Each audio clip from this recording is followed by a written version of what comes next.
Our next panel is The Good Father, the Martin MacNeill story, executive produced by Nancy Grace and starring Charisma Carpenter. Hi, ladies. Hello. Hello.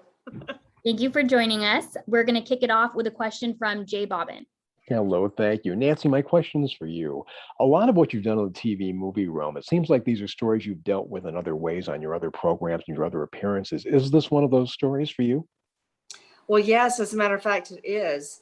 I covered the Martin MacNeill prosecution when it occurred and felt that I became friends with various members of the family, specifically Alexis. I remember distinctly, like, yes, as a matter of fact, we just showed the promo you just saw, it literally gave a chill on my arms, because when I see that, it's so realistic. It reminds me of the actual case. And I can still remember the night of the verdict and speaking with Alexis, and she was telling me about how she had gotten married and her mother wasn't there because her father murdered her mother and what that felt like. So this movie means a lot to me. To follow on that, if I could, when you talk about the chill that it gave you, bringing back the real case, how are you on the set when a dramatization of a case you've actually covered is being done? I would imagine you want it to be as truthful to the fact as possible, yet it is still a dramatic movie. How are you with that? Well, I will say that I combed over the screenplay over and over and over, and actually pitched this to Lifetime with the intent of one day telling the true story of Dr. Martin MacNeill. But you know what? I don't like calling it the Dr. Martin MacNeill story. I like calling it the Michele MacNeill story, because in my mind, that's the real star. Thank you very much. Thank you. Our next question is from Jamie. Hi, thank you both for being here. Nancy, how involved was Martin's daughter when it came to Anwen's portrayal?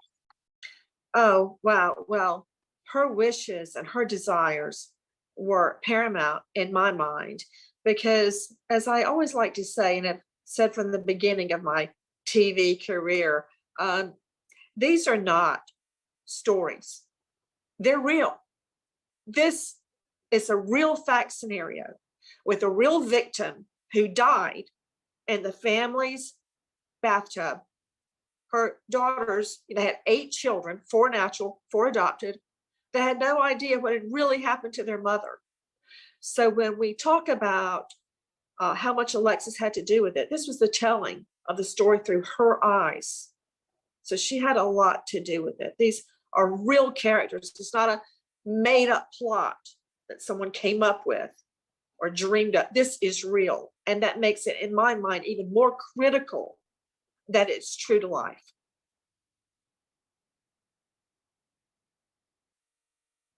Thank you. Our next question is from Jamie Ruby.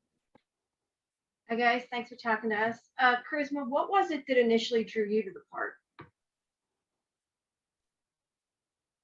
Well, I think anytime you mix true crime with scripted television, you do have to walk an extra careful line. It was super challenging to honor her memory and to be able to get across her love of family, to be able to get across the behaviors that she was experiencing, and her confusion about his behavior, the pathological lying and the sociopathy behind it all.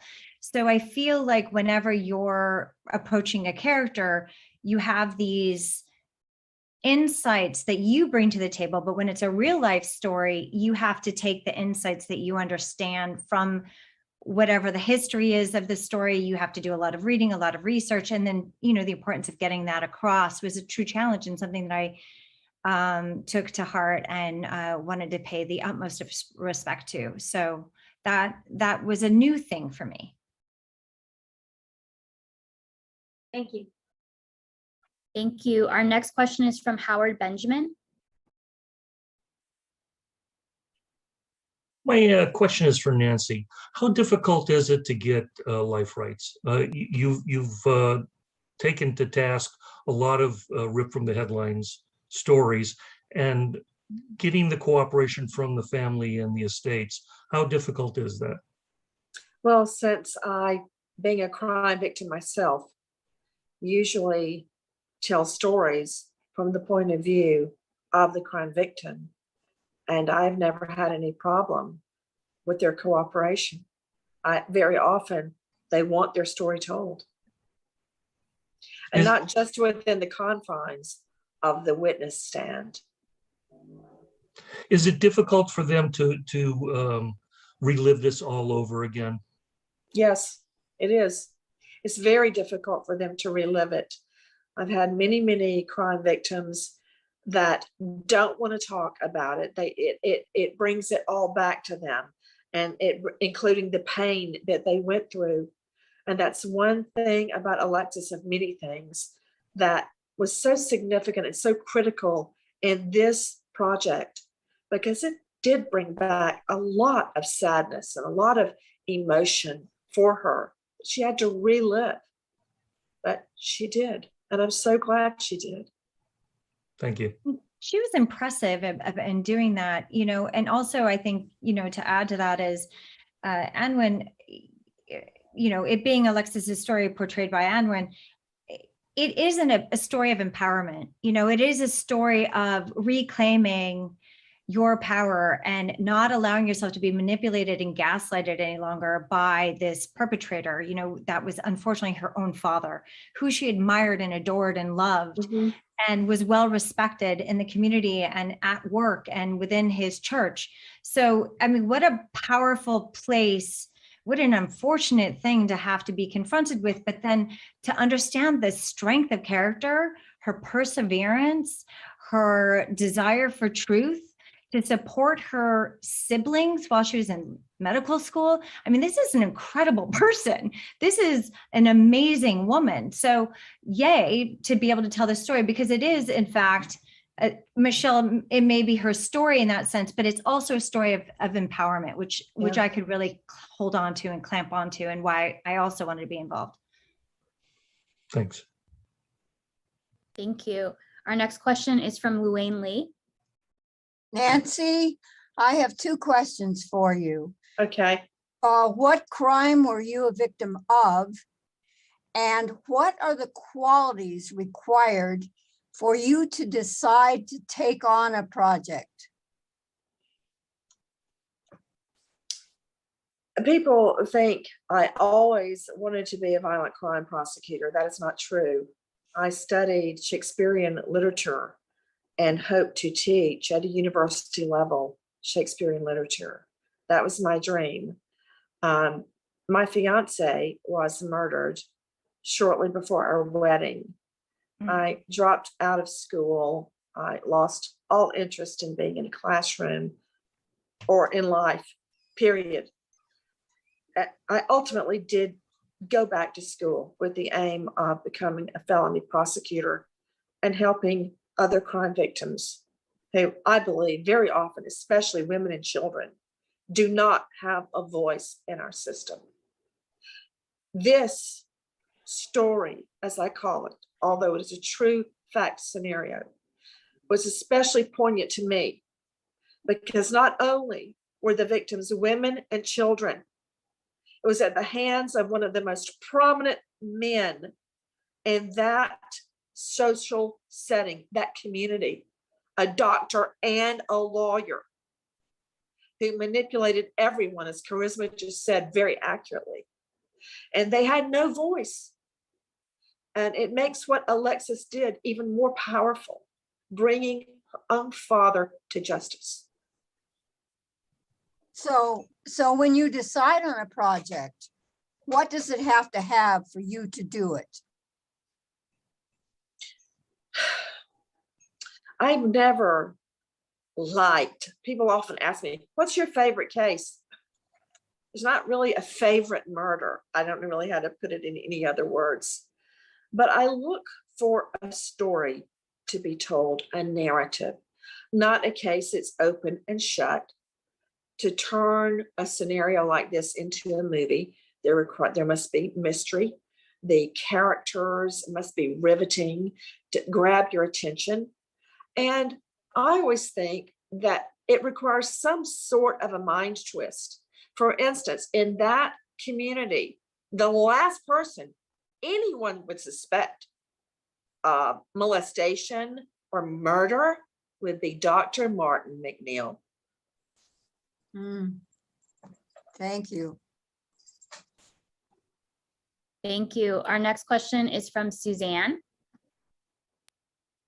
Hi, first question, Charisma, did you do any sort of special research or preparation before filming the role?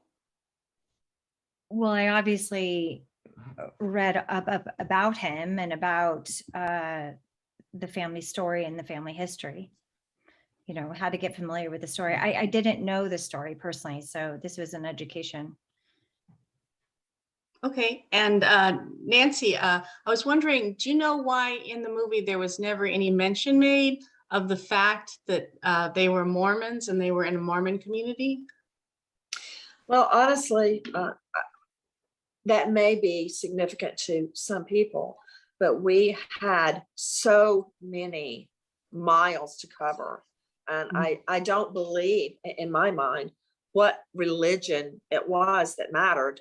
It mattered to me, like in my religion, I'm a Methodist, and within the church, the Methodist church, the Catholic church, the synagogue, there are deacons or those people that are looked up to or revered, typically men.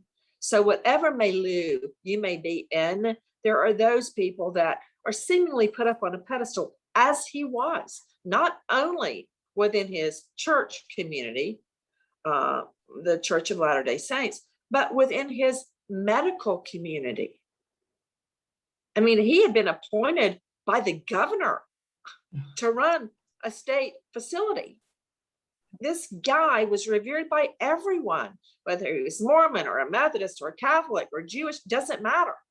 He had the respect of everyone, which made it so much more difficult for people to believe he would do this thing. I got to tell you, I remember sweating it out, waiting on the jury verdict.